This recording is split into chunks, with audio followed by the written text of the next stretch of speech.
Is this enough proof that I'm qualified to make a video on this? Am I a K-pop fan? Pull up in the fantastic, baby, what?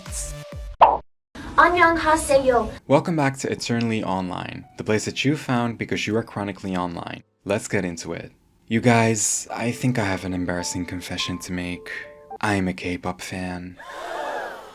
It's true, and I have been for about half of my life now. It was really something that my little European ass could have never even imagined being possible.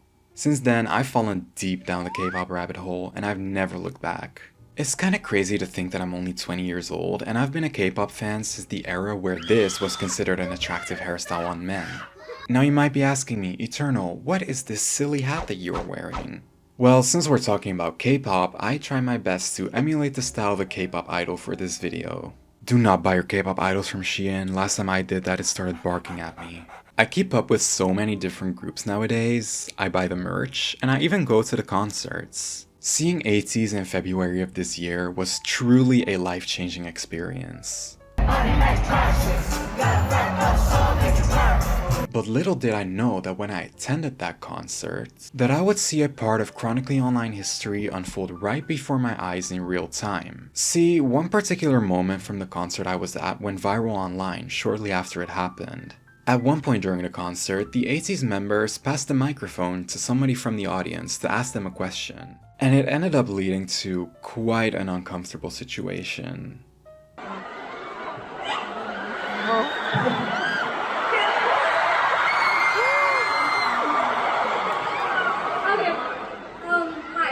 Hello. Hi. You guys are all handsome. Thank you. Talented, but thank you. Yeah.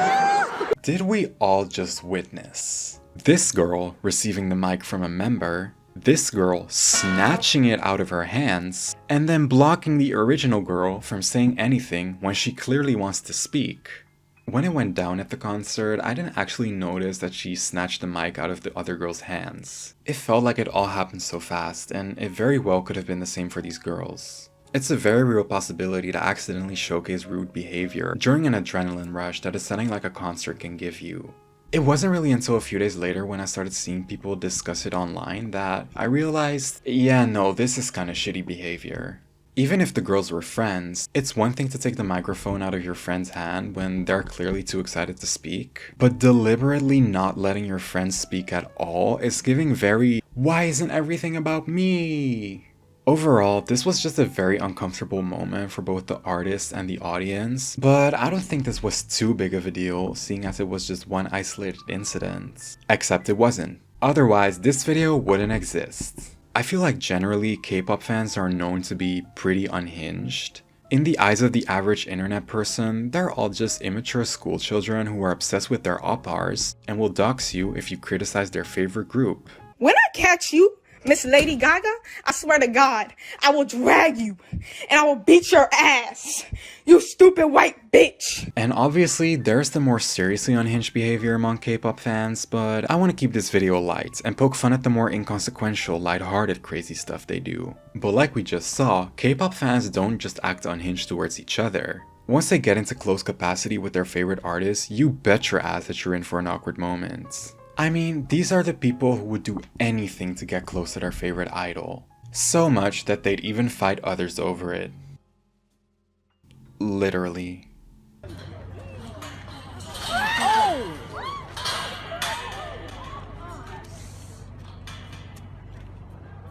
Now, why would you embarrass yourself in front of your idol like that? Maybe it's just me, but if I finally got the opportunity to meet my favorite artist in person, and now the only thing they remember me as is as the crazed fan who threw hands in front of them, I'd probably just end it all. Where are these people's parents? I mean, I assume that most of the fans behaving this way are pretty young, and I get it. Children and teenagers are edgy. They seek attention through unusual ways because they're still pushing the limits of what's socially acceptable and what's not. What do you mean the parents are also unhinged? Hello, the baby.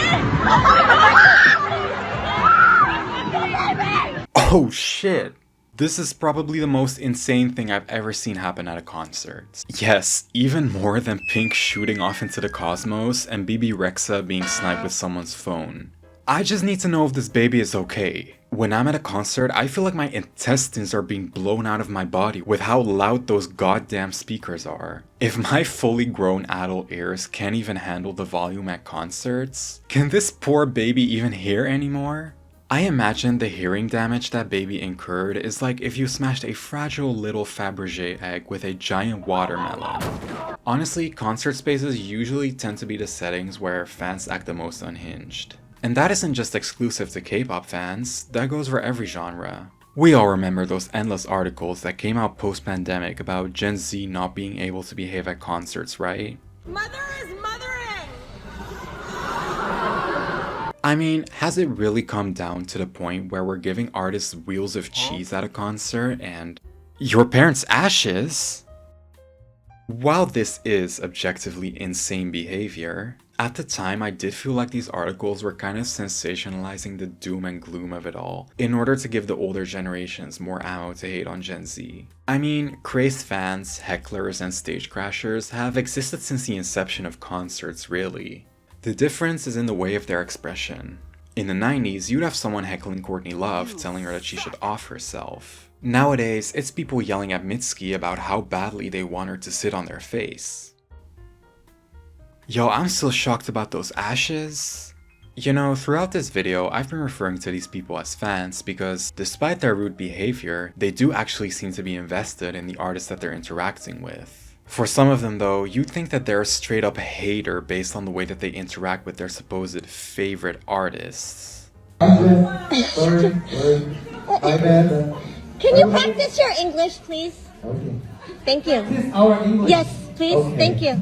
Okay. Oh wow, xenophobia. You mean to tell me you bought tickets to see a Korean group with Korean members making music in a genre that is notorious for being in Korean, and then proceed to condescend them because their level of English isn't up to your standard? Oh my god, everywhere I go now it's people speaking Spanish and it is getting on my nerves. I talk to them clearly in English and they respond in their own language like they just expect me to understand what they're saying. I mean, what is happening to the world? I don't even feel at home in my own country anymore. Dude, you're in Spain. We should normalize beating people up again. That was a joke. I do not condone violence against anyone. Except against this person. But I mean, hey, what shows that you care for a particular artist more than deliberately trying to embarrass them in front of a crowd? Context for this next clip, this happened at a fan sign of the K-pop soloist Eve, when a fan showed her a picture of an Animal Crossing character that she had said to be her favorite. Him? Him? This one? Oh yeah. He's so ugly. Look at him, y'all.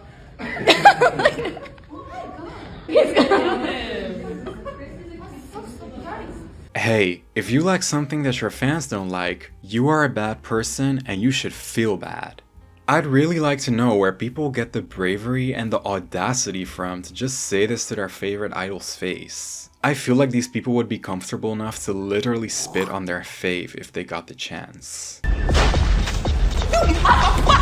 All these incidents happening in real life left me wondering, what if there was a digital way for fans to connect with their favorite artists, supplying us with an exponentially bigger amount of cringe? Well, look no further than Fancalls. Fancalls are events that a lot of K-pop artists participate in to connect with their fans. It's essentially just a video chat between the artist and fan that usually lasts around a few minutes. Fans usually win access to these fan calls by buying an artist's merchandise at a certain online retailer and then being entered into some sort of lottery system. The more albums you buy, the more chance you have. That's right, if you're lucky enough, or you just have enough money lying around to get picked, you get a full minute with your idol, all to yourself. It can be an opportunity to express the admiration that you have for an artist on a personal level. But some just use it as a way to make everyone involved uncomfortable instead. Hands over the tree, right? Hands over the tree. Okay, you are under arrest for being too hot. You have the right to remain sexy. But everything you say can and will make me blush. So, put your hands in the air and come to kiss me.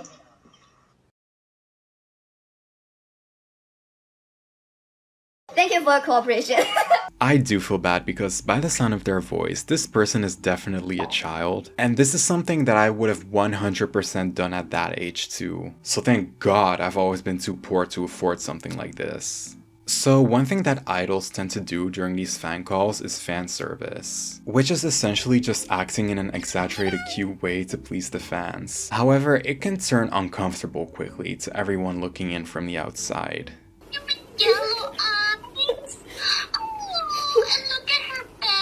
I think a huge part of the K-pop fandom just finds this behavior cringeworthy, but it's always been a part of K-pop culture, and it's probably not going away anytime soon. I mean, they probably wouldn't be doing it unless the majority of their fans wanted them to, so better be prepared in case it comes your way, right? Wow! I did the back too. Let's wear them together maybe later on. Yeah, I tried to like time it right for tour, but it just didn't work out. But next time, I gotta bring them back. We're like Spidey couple. Whatever that means.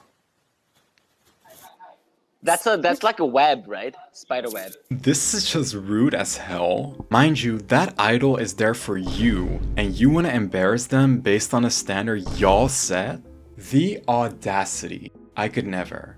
Also, I just want to take a moment to appreciate his visible suffering in this specific moment. He just went through all that mental preparation to utter a sentence that he knows is cringy, probably felt uncomfortable saying it, and then realizing he just did all that for nothing. Honestly, if I ever did one of these fan calls, I really don't know what I would say. You get the chance to ask your idol literally anything about everything. I mean, the possibilities are endless. You know what, I'm gonna look up some inspiration, just in case. 그건 할 수 있지. 종료하겠습니다. 인사해주세요. 종료할게요.